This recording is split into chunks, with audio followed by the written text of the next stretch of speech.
This is Wintergirls, and we're on 5. My timing is perfect, and I wind up in a traffic jam. The cars around me are driven by fat cows and bellowing bulls. We roll along 6 mph. I can run faster than this. We brake. They chew their cud and moo into their phones until the herd shifts gears and rolls forward again. 15 miles an hour. I can't run that fast. Somewhere between Martin's Corner and Route 28, I begin to cry. I turn on the radio, sing at the top of my lungs, turn it off again. I beat the steering wheel with my fists until I can see the bruises, and with every mile I cry harder. Rain pours down my face. Body found in a motel room alone. What was she doing there? What was she thinking? Did it hurt? There's no point in asking why, even though everybody will. I know why. The harder question is, why not? I can't believe she ran out of answers before I did. I need to run, to fly, beating my wings so hard I can't hear anything over the pounding of my heart. Rain, rain, rain, drowning me. Was it easy? I do not take any shortcuts. I do not forget to turn at the deli on the corner. I do not get lost, not even on purpose. I arrive at school on autopilot, late by their standards, early by mine. The last buses have just pulled up to the front door. I get out and lock the car. The unforgiving November wind blows me toward the building. Pointy snowflakes spiral down from the cake frosting clouds overhead. The first snow, magic. Everybody stops and looks up. The bus exhaust freezes, trapping all the noise in a gritty cloud. The doors to the school freeze too. We tilt back our heads and open wide. The snow drifts into our zombie mouths, crawling with grease and curses and tobacco flakes and cavities and boyfriend-girlfriend juice, the stain of lies. For one moment, we are not failed tests and broken condoms and cheating on essays. We are crayons and lunchboxes and swinging so high our sneakers punch holes in the clouds.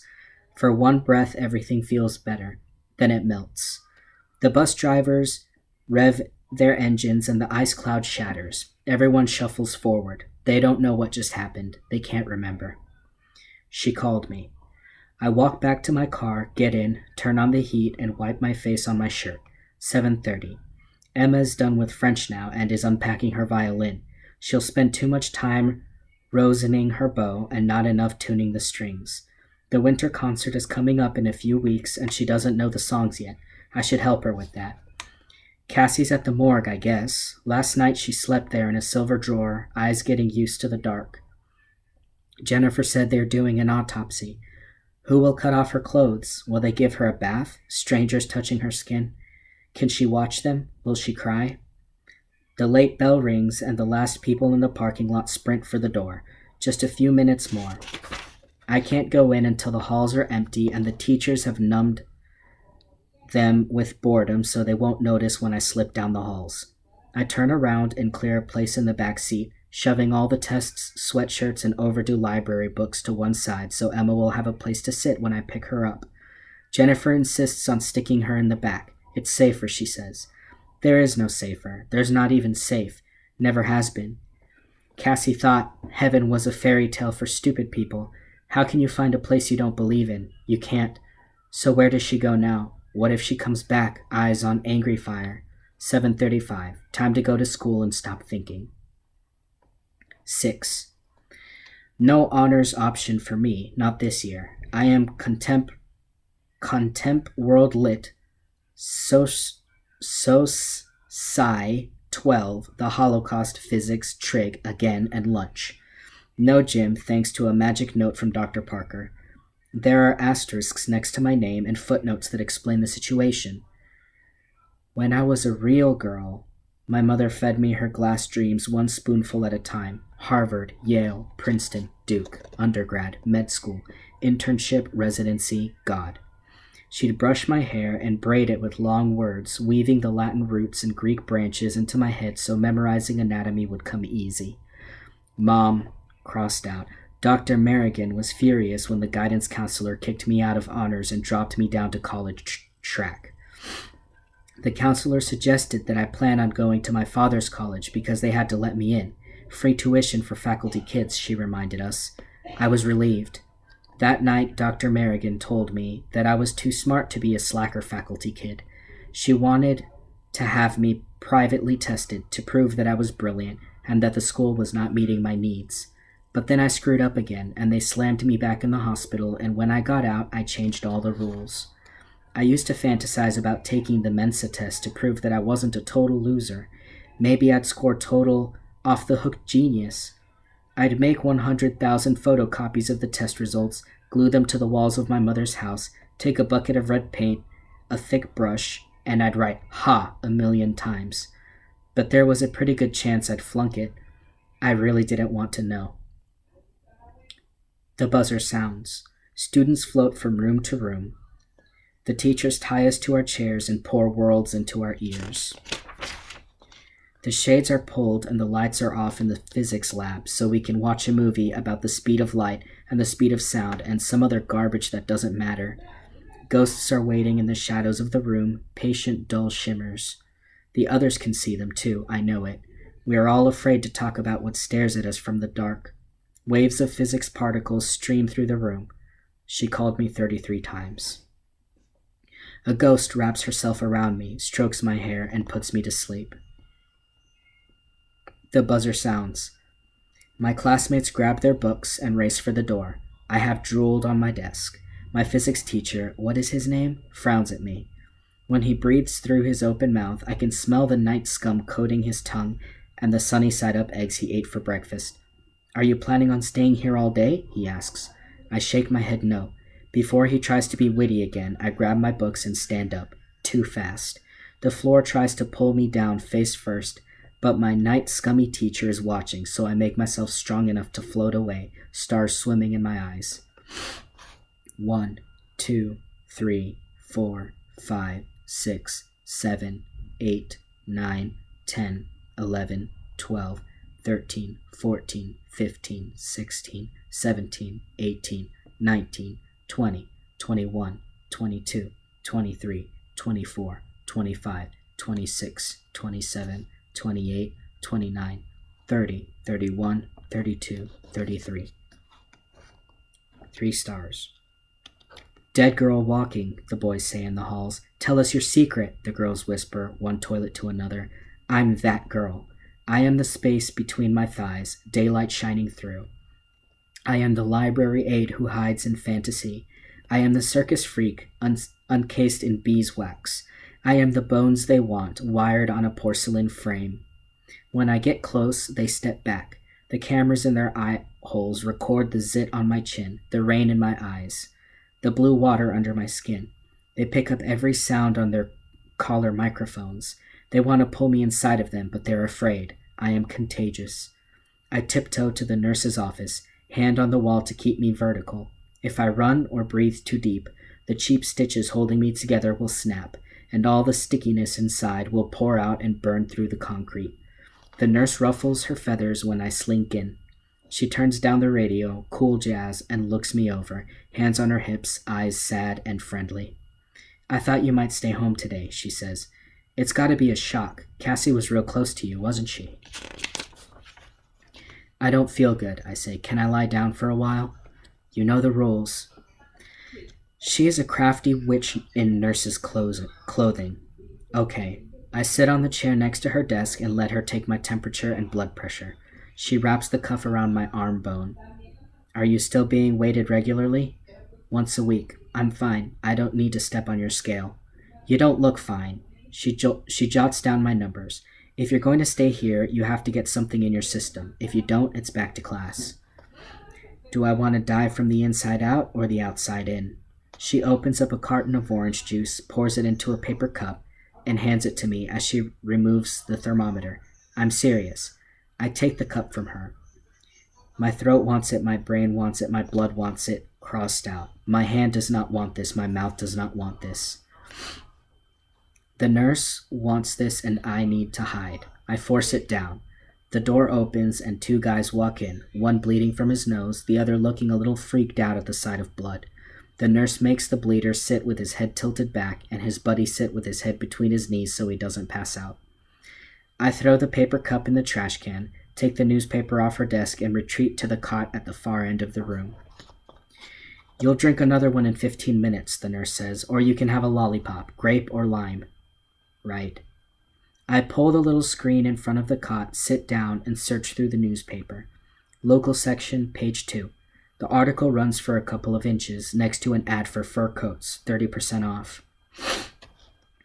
Police are investigating the death of 19-year-old Cassandra Parrish of the town of Amoskig, NH, whose body was discovered early Sunday morning in a room of a Gateway Motel on River Road in Centerville. Authorities were called to the scene at 4:43 a.m. by the motel employee who found the body. Preliminary indications suggest Miss Parrish may have died of natural causes, but police have not yet ruled out foul play or drug use. We're still gathering information, said police spokesperson Sergeant Anna Warren. We'll have a report about the time and cause of death when the coroner finishes the autopsy. Miss Parrish, known to friends as Cassie, was a popular athlete and member of the theater club at Amoskig High. Her father, Jerry Parrish, is the principal of Park Street Elementary School, and her mother, Cindy, is active in school and community affairs. Amoskig Superintendent of Schools Nelson Bushnell and the Parrish family's loss was heartbreaking. Cassie was what we all want our children to be, bright, hardworking, and kind, said Bushnell. When asked to comment on reports that Miss Parrish had a troubled background, she said, "Most teens today struggle with something. Cassie had made great strides in embracing a healthy life. The last time I talked to her father, he said she was trying to choose between studying psychology or French literature in college. Her death is as tragic as it is shocking. Autopsy results are expected later in the week. Funeral plans were incomplete at press time." I lie down on the cot, the paper pillowcase crackling in my ears like radio static. The buzzer sounds. The hall fills with rivers of bodies and voices whispering that Cassie was murdered. No, she hung herself. No, she smoked or snorted her way to the final exit. She'd try anything once. Did you hear about the time under the bleachers, at the mall, at summer camp? She drove herself into a speeding train, jumped without a parachute, strapped on a weight belt, and dove into the ocean. She offered herself to the big bad wolf and didn't scream when he took the first bite. Body found in a motel room, alone. The boys are gone. The nurse takes the newspaper away and spreads a thin blanket over me. "Can I get another one?" I ask. "I'm cold." "Sure thing." She walks to the supply closet, her shoes squeaking on the polished floor. "Have you heard anything about the funeral?" I ask. "The superintendent's office sent an email," she says. "The viewing will be Wednesday night at St. Stephen's. They'll bury her on Saturday." She walks toward me, her arms loaded down. "Get some sleep now, and remember, you're drinking more orange juice when you wake up." I promise. She covers me with all of the blankets she has, 5, and the jackets from the lost and found box, because I am freezing. I drift into the armpits of strangers, tasting their manic salt, and sleep to forget everything. 7. Emma is buckled in the back seat watching a movie on the DVD player in her lap, eating potato chips and pounding a Mountain Dew slushie. "Don't tell Jennifer," I say. "Uh-huh. Seriously, she'll yell." "I heard you. Don't tell her or she'll yell." Emma's eyes are glued to the screen, the chips moving one at a time into her mouth on a pink conveyor belt. We're lost. Again. My father doesn't want me to get a GPS because he says I have to learn how to get around on my own. How can I figure out where I'm going if I'm lost all the time? I'll ask Jennifer. Christmas is coming. We pass a dying barn with a shattered roof and a stained mattress shoved up against the speed limit sign. Wouldn't you notice if a mattress fell off your car? Maybe it was in the back of a truck loaded down with everything a girl owned, taking her to some guy she met online. She promised him her body and soul. He promised her 3 meals a day and a house, but said the place could use more furniture. He didn't stop when the mattress fell off. A new wife deserves a clean bed. That's what he always said.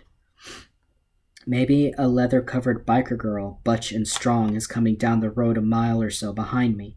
Any minute now, some idiot will cut in front of her, and she'll swerve, and the bike will flip and send her screaming because she forgot her wings again, and gravity never forgets. And then she'll hit the nasty mattress. And yeah, She'll wind up with 3 broken ribs, a fractured femur, and a strained neck, but the ambulance drivers won't ever mention that. They'll always talk about how the stained mattress at the side of the road saved that chick's life. The smell of Emma's potato chips is doing this to my brain. 3 stars. By the time I find the Richland Park fields, practice has already started.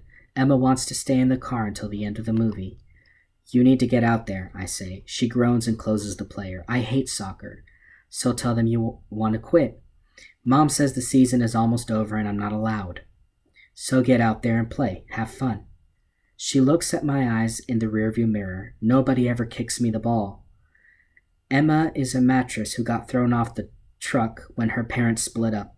I can't remember the last time her father called.